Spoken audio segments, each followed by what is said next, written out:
Welcome to Catalyze, the Connected Leaders Academy virtual conference designed to reshape your vision of transformation. As we navigate the evolving business landscape, our speakers will unveil innovative strategies to manage and initiate change. Prepare to adapt, innovate, and lead, ensuring your role as a catalyst in this transformative era.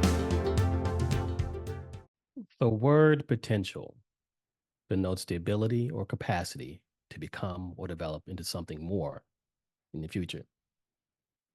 But before we can begin to unlock our true potential, we have to go back to the beginning, a starting point, a place where we're on the same page, on the same level, on equal footing, of the same mindset. And the beginning of this story starts with a number. And that number is 29,200. And I want you to do something with this number. I want you to think it in your mind, 29,200. I want you to picture or visualize it floating in the air, 29,200.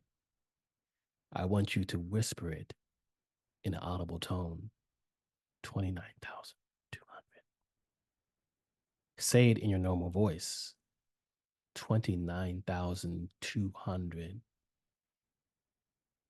Yell it and fill the space, 29,200. Write it on a piece of paper, write it in a book, journal it, etch it in your mind. Now we're going to put it to the side for a moment, and I'm going to share a story. Welcome, my beautiful humans. Now, being human is beautiful. And it's beautiful because we got up this morning and we sat up in our beds and we put our feet on the floor and we were able to be here today and enjoy our days. Being human is beautiful because we get to experience the full spectrum of beauty in nature, from the air to the sky, to the water, to the ground beneath our feet, the leaves on the trees. Being human is beautiful because we're able to create things, and we're also able to create life. Being human is beautiful because we're able to experience the full range of emotions in our day-to-day experiences. And if we're lucky, we're able to experience the highest frequency, which is love. And that could be love for our intimate partner. That could be love for our family, maybe our friends, maybe our children, our pets. And if we're really good, we might even start to experience love for other people and other life in general in this universe that we are currently existing in. And for some people, this is the experience that they have on a regular basis. It would be beautiful if we could just live in this space all the time. But we have one complexity that we have to add to that statement that I made earlier. Being human is beautiful, but it's also complex. Now, what makes it complex? People can talk about their jobs. They can talk about having to put food on the table, having to raise children, maybe take care of the pets, maybe taking our kids to extracurricular activities. The challenges of everyday life. We are coexisting in what we would call a VUCA world. And when I say VUCA, that means that the world is volatile sometimes. Sometimes things explode. The world is uncertain sometimes. Sometimes we don't know what's going to happen. It just happens, and we have to kind of adapt and roll with the punches, if you will. It's complex. Things are very complicated. It's not just simplified in life anymore. There are 8 billion people on this planet. And it's ambiguous. It's ambiguous. And for a majority of human beings, we experience life just like this in this VUCA world, day in and day out. Then comes 2020, and we have what's called a global pandemic. And this is not really about the pandemic, but the pandemic did do a couple things for us that are important to note in this story. One of the things the pandemic did was that it put the entire globe on pause. on pause. Everything just stopped. But in that pausing, in that stopping, we as a species, we as human beings got to see some things. All of us did. And those things that we got to see, we can't unsee. We got to see some international conflicts, wars between nations. Wars between nations have already existed. The pandemic didn't cause that, but it helped us see it. We got to see all the political polarization globally, not just in the United States, but in many countries. We saw the social inequities right front and center on a platter, and we saw economic crises on a global level. There's something else that the pandemic did. And when people started reflecting on where they were in their life at the moment, they realized they were wearing masks. And so they took off the proverbial mask. And when they took off the proverbial mask, some things got exposed, like all the self-doubt, all the hopelessness that some people carry, the burnout, maybe the lack of self-care, the loneliness, the depression, the disconnection with society, and those who felt unfulfilled in life. Interesting. Let's come back to that number again. What is it? 29,200. The first time I learned that number was through a man. His name was Richard Leiter, and he wrote a book about the power of purpose. He's one of the foremost business coaches on purpose, and certainly has written lots of books in this area and been doing a lot of research in this area. And he said, Paul, what's 29,200 mean to you? And I didn't know at the time. And he shared with me. He said 29,200 is the number of days in the average life expectancy of a human being. Oh, that's interesting. What do you feel right now? I'm feeling a little bit unfulfilled in my life. I'm feeling like there's something that's missing. Wow. Well, how long have you lived, Paul? Let's do some life math. Take your age, multiply it by 365, and you're going to get a number. Then subtract that number from 29,200, and that will be the number of average days you have left to see the sunrise and see the sunset. And you're feeling unfulfilled. How many days do you have left? So I did the math, and I was 46 at the time, and I came up with a number. And I was like, wow, these are all the days that I have left potentially. Obviously, I want to live a little longer than that. Do I want to live the rest of my life feeling unfulfilled? The answer to that question should be obvious. Absolutely not. Right? But what are we going to do with that? Then he asked me a second question. What are the two most important days of your life? Now, obviously, there's a lot of research around this, and certainly people would answer, oh, the day that I met my spouse and got married, or the day that I fell in love, or the day that my children were born, or the day that I bought my first house, or the day that I graduated from high school or college, or all these different things. But when you start looking at the research, none of those things wouldn't have happened. Well, none of those things would have happened had you not been born. And of course, now I've seen the math, so I immediately said the day that you're born. But what's the second most important day in a human being's life?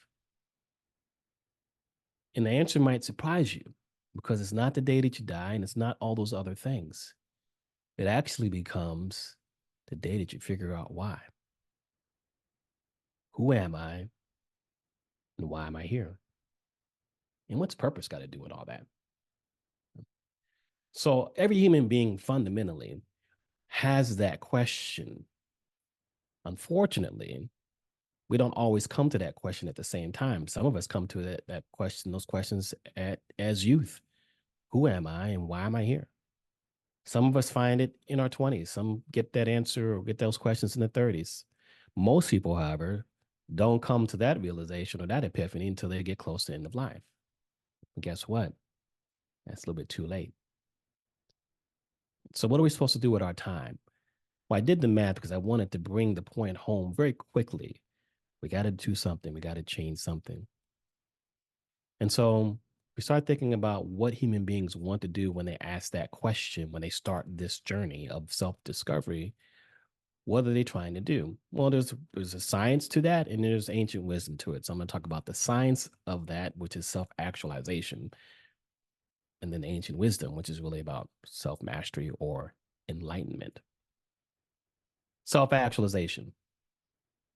It's the highest need that every human being has and that they desire to achieve. And it really is a willingness to persistently try to improve oneself and engage in the pursuit of personally relevant and meaningful objectives that lead to a rich and enjoyable life, i.e., the pursuit of happiness. So basically, I'm trying to accomplish living my best life. The problem that we have is if you think about human needs, most human beings are living in scarcity and in fear because they're not able to have all their needs met. It's hard to self actualize when you're still trying to put food on the table or pay the bills or put clothing on people, right? When you don't have those needs met, you can't actually move towards self actualization. But what we do need to understand is that self actualization is an ongoing and dynamic process. So, ongoing dynamic process, pursuit of happiness. Right? When we think about ancient wisdom, I want to lean on a 6th century BC Chinese philosopher, Lao Tzu. And he's noted for saying a quote, knowing others is intelligence, knowing yourself is true wisdom, mastering others is strength, and mastering yourself, but mastering yourself is true power. It's a pretty powerful statement. Mastering yourself is true power. That's self mastery. That's enlightenment. But what is the word enlightenment? What does that really mean? When you think about it from a spiritual sense, it's described as a spiritual state in which an individual transcends both desire and suffering to attain nirvana. That sounds like something that's way up here in the sky, and it's only reserved for monks, prophets, sages, and wisdom teachers of the past. There are 8 billion people on the planet. Who has the time to sit in a cave and meditate for the next 40 days or 40 years? It seems too mystical. It seems intangible. But is that the only way to look at enlightenment? What if we look at enlightenment as an education or an awareness that brings about change and the spread of knowledge? That sounds pretty attainable and practical. I might be able to actually do that. So, what would happen if you add this ongoing process, this journey, if you will, with the education and awareness that brings about change and the spread of knowledge? We could have something that's called practical enlightenment. But I want to kind of reterm that as becoming human 2.0. Now, becoming human 2.0 is not about the integration with man and machine and making a part of our bodies part of the technology. That's easy enough to do. We can put technology in people and help people see that they've never been able to see before, hear they've never been able to hear before, or use limbs or access limbs that they've never had access to. That's great. But if we rely on technology too much, we may not even achieve our greatest achievement, which is being human and reaching our full potential. So becoming human 2.0 is really about how do we maximize, reach our true potential, and what's that process look like? There's a blueprint for it, of course. It has to be. Well, how do we make it attainable? So let's do the blueprint. Let's have some strategies. We might even want to implement some rituals, which are intentional routines that help us align to what we really want. And so let's talk about these strategies and how they can inform us or help us become human 2.0 and maximize or reach our true potential. This first strategy is about knowing thyself. Well, there's a Latin for that, nosce tipsum, or temet nosce, depends on which form of Latin you want to use. But knowing thyself is about doing that deep inner work, kind of analyzing our individual desires and our motives and our thoughts, our emotions, understanding what our gifts, our values, our passions are, uncovering our purpose, and understanding that our fundamental purpose for every human being is really about growing and giving, but your calling is how you get there, right? So every human being has a need to grow and give. That's the purpose. Grow ourselves, give to others. But your calling is how you go about doing that. Knowing thyself. That's the fundamental step. And from there, everything else must align with your purpose. Because if you're living in purpose, you can then extend that number, the number of days you live, because you have a reason to live. You have a will to live. You can extend it. And there's science behind that. But what's even more important, or I'll say kind of anecdotal, but it is important, is that when you're living in purpose, living on purpose, the work you do becomes love in physical form, because you're also working in your purpose. So know thyself, very important. Second strategy is to regulate to elevate. Well, what does that mean? Well, regulate is having an understanding of our emotional states, right? So there's an awareness about where we are emotionally. And then the second part of that is being able to manage that, right? Well, here's the problem we have in most of our society. Most people don't even have the emotional vocabulary to describe and assess how they feel in the moment. For the most part, we're either good or we're bad. But what does that mean? What's good exactly? So we have to, one, increase our emotional vocabulary and be able to recognize when we're having an emotional experience, are we reacting to our environment or are we responding to our environment? Is the emotion driving us or is the emotion informing us? Right? Once we have that awareness, we got to have the ability to manage that. And if you can't manage yourself, it's really hard to manage other people. So you got to start there first. You got to have a way to regulate yourself. And when you regulate yourself and you're able to start responding to your environment versus reacting to your environment, you can elevate your entire human experience. So you got to have practices for that. Many things that we can do there. We can meditate. We can have a coherent practice. We can use vagal toning. There's lots of tools out there to help us do this. But we got to be able to regulate to elevate first. Second. Third strategy is about finding our focus and flow. So focus is about where we direct our attention, intentionally direct our attention.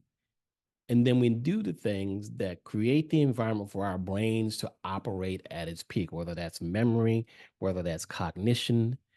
But we're really trying to get our state into an optimal state of cognitive performance so that we can get into what's called the flow state. And when we're in the flow state, we're able to create, we're able to have the insights, we're able to respond to our environment in the moment very, very quickly, selflessly, timelessly, effortlessly, with a richness that helps us enjoy the experience to the utmost. Fourth strategy is about minding your body. What do I mean by minding your body? Well, when we have experiences, we kind of stay in our head and we kind of think that this is the experience that we're having in our head, but we don't actually attach the body to the entire experience. And when we have an entire human experience, there are things going on in the body. And we had to start to get in tune with that somatically. So, what do I mean by somatically?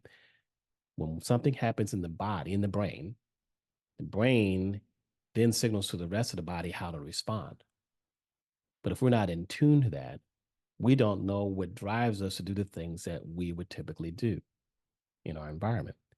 And so it's more about getting in touch with the mind and the body so that when we're having experiences, we know what that is doing to us physically. And so in order to kind of hone that skill, we have to do practices that connect the mind and the body. For example, yoga is a great practice if you're using yoga not only for the physical movement piece, but also for the energetic connection piece to the body.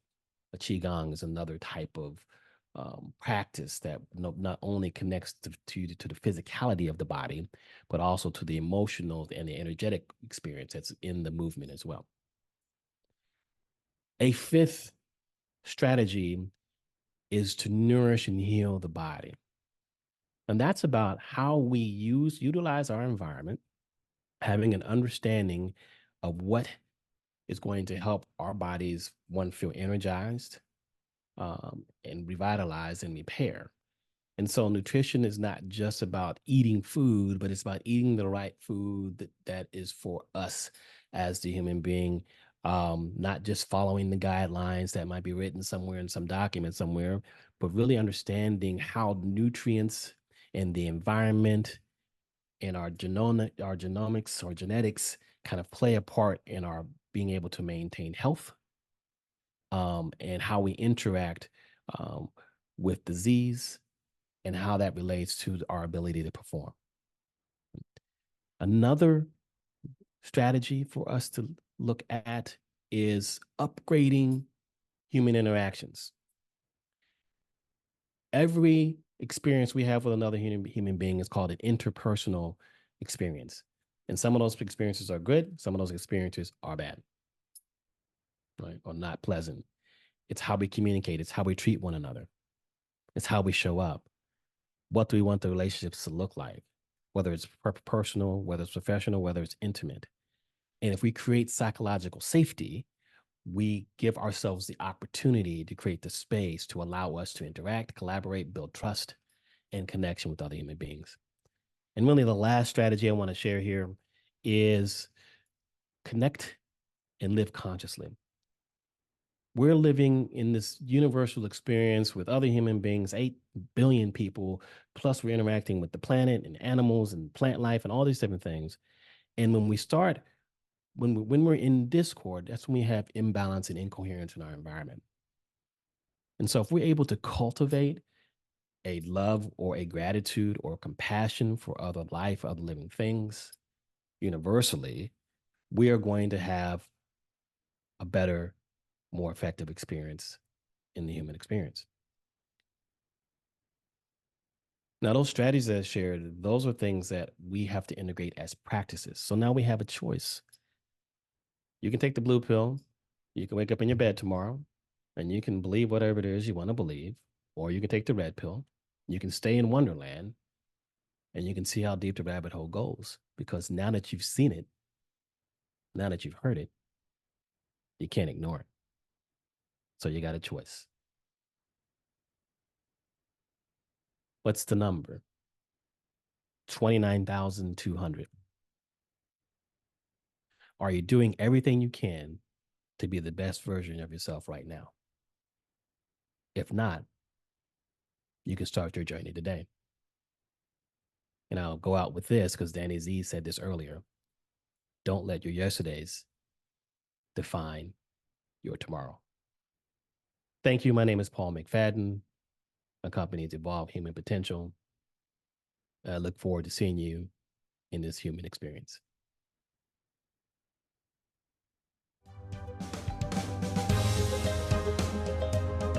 Thank you for participating in today's enlightening session of Catalyze. As we transition to our next expert, remember that each strategy and insight is a step toward becoming a transformative leader in your field. Visit connectedleadersacademy.com to stay engaged and informed. The journey of change is ongoing. Let's move forward together.